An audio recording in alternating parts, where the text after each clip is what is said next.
And thanks for being with Morning Live. Now, earlier we spoke to political analyst Ralph Mateja about the Gauteng ANC's Provincial Executive Committee's failure to release its findings into the personal protective equipment tender scandal, which was due yesterday.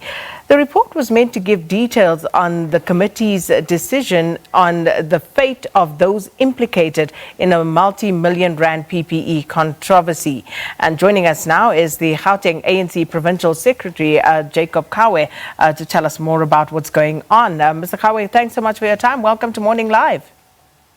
Good morning and greetings to the viewers. Mr. Khawe, first off, which cases exactly were you supposed to report on? The PIC was to, which it did in any way, to report on the cases that relates to the PEE. Is it PPEs? PPEs involving or allegedly involving Comrade Bandile, Comrade Kusel and Comrade Loiso.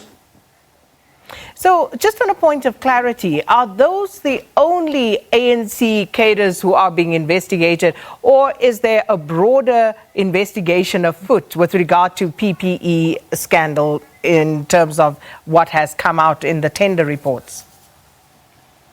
So far, these are the leaders mentioned in various media articles, but the detailed report on other cadres will get once the SIU has actually finished its work. So their names have been mentioned because I guess they are members of the Provincial Executive Committee and a member of the REC respectively. So just beyond that, regardless of what outside entities may come to in terms of whether they need to investigate other tenders in terms of the PPE scandal, what is the ANC's view that someone could be awarded an 800 million rand tender, and especially if that person is a member of the ANC? What's your view on that? Some members of the ANC do business and they are involved in the proper processes of acquiring business, and we don't have a problem with that. The only time where we have a problem is when there's an evidence of irregularity or evidence of proximity, and when things are not done in a proper way and people are given contracts because they're ANC leaders, there's a problem. But for a businessman who qualifies, a businessman or businesswoman, pardon me, who qualifies and who has been doing business and who can follow all the procurements, I don't think there's a problem with that. So the ANC does not have a problem with one person, a sole director in a company, would be receiving such a huge tender at a time when the country is going through such difficulty and so many other people are basically losing their livelihoods. You don't think as an organization that perhaps that pie could be cut up and spread around a little more? And that's why we believe in the procurement system that we have as a country, and that it creates a space for cutting the pie. It also creates a space for increasing the supply against the demand. And that's why we say in the event where someone has been found to have acted in that manner, the action would be taken both as a member but also as a citizen in terms of the law enforcement agencies in our country and the rules of the law. I suppose my question was speaking more to a moral question and one of ethical principle rather than, what you're responding to, Mr. Khawe. But I want to move on. The ANC met at the weekend and yesterday as well. Media was waiting. We thought that an outcome would be announced, but none has been announced as yet. So can you please tell us exactly what's the hold-up? What's holding up the PEC from issuing that report? The PEC has resolved yesterday, after a long engagement on Sunday and Monday, including all other discussions that we had, not only on this matter. We had discussed the report and we have come to some determination on how we improve the quality of the report, and we think that the report would only be ready in the next 2 weeks because there are certain gaps that needs to be dealt with to ensure that we release a proper, clear report to the people of Gauteng. So what exactly is the PEC still deliberating on? If the Integrity Committee has done their job, what are the deliberations centered around? The PEC got to satisfy itself with the work of the PIC. And we must say that the PIC did a good job within a short space of time. But it has been discovered that there are certain things that if you don't do, if certain information is not verified, it may make things difficult to come to certain decisions. And therefore, we have asked as PEC to be given another 2 weeks to really tighten up that information. Some it's information that was not verified, which may lead into a conclusion of a conflict of interest. Some interviews have not been done, which may give wrong information on the structures in the health department. And we also think that some work done by the SIU and as to who is investigated in the SIU as it relates to our comrades, failure to have all that may make us take decisions prematurely. And that's why we had actually asked to extend the work for the next 2 weeks. So what does that mean? Are you sending a said report back to the PIC, or is that something that you will now directly intervene in as the PEC? Yeah, because we're no longer looking for interviews and a lot of work that is done by PIC. PIC has made its findings, particularly on areas where we want, on political oversight, organizational integrity. The only areas that we need more information are areas that it relates to the work of the SIU and perhaps an engagement with some senior officials in the Department of Health.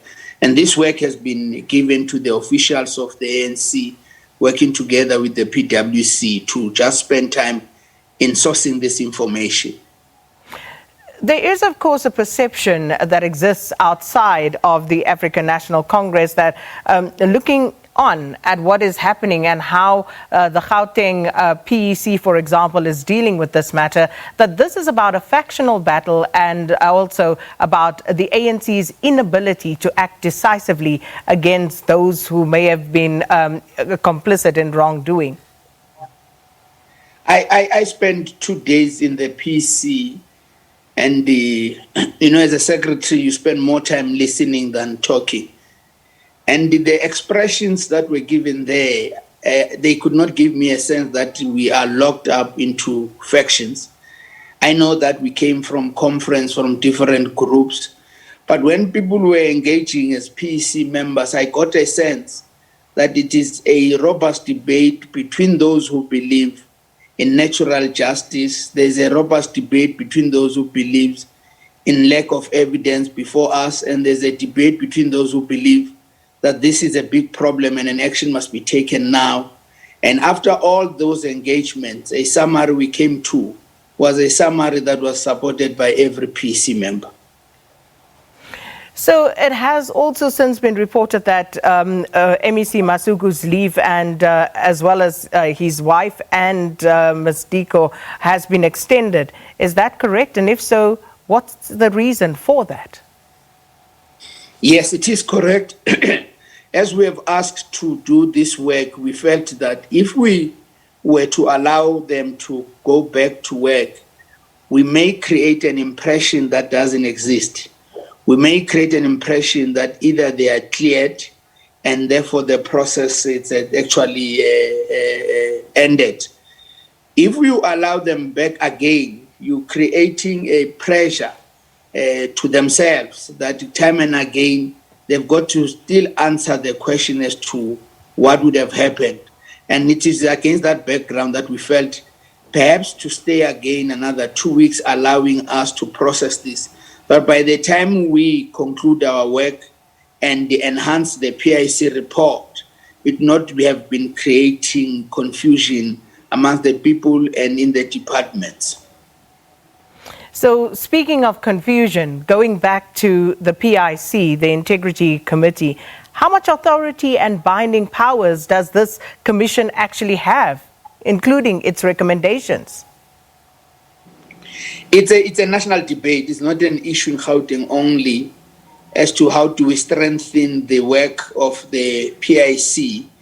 Even in Gauteng, in the PC, a long discussion was held about the capacity in terms of who should be member of that committee, whether shouldn't we bring legal experts and so on, because for now, it's our veterans, the seniors of our organization.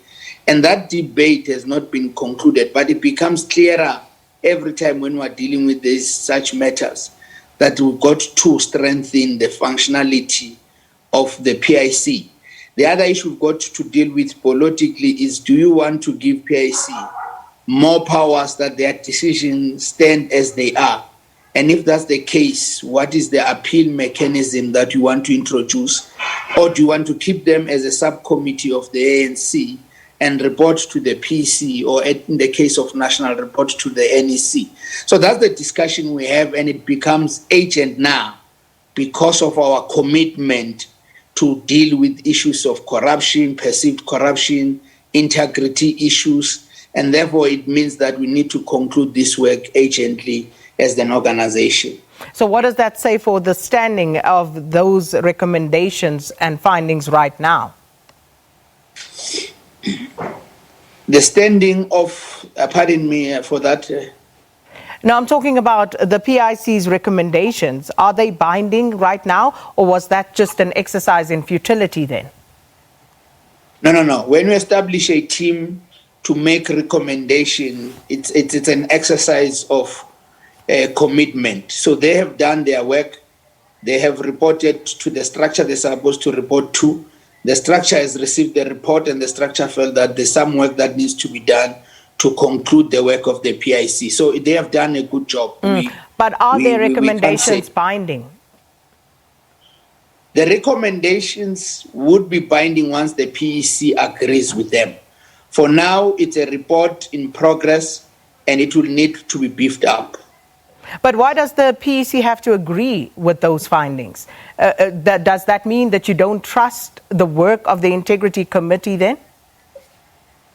I think it's a structural issue. It's the discipline of the party that the subcommittee make recommendations to the structure that makes decisions. So it's a relationship of the structural authority. It's not about whether you respect or you disrespect their recommendations. And in any way, some of these recommendations are recommendations of actions that must be taken by the party itself. So they do give some recommendations that in the event this doesn't happen, this should be done. And once we complete that process, we will do as the PC would have resolved. So just a final question. When should we then expect that report to be released? We will convene the PC on the 3rd of October, and after that, we would be able to announce the report.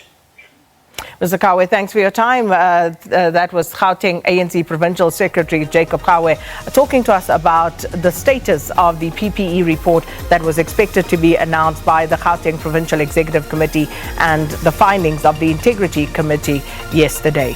So with that, it brings us up to a break.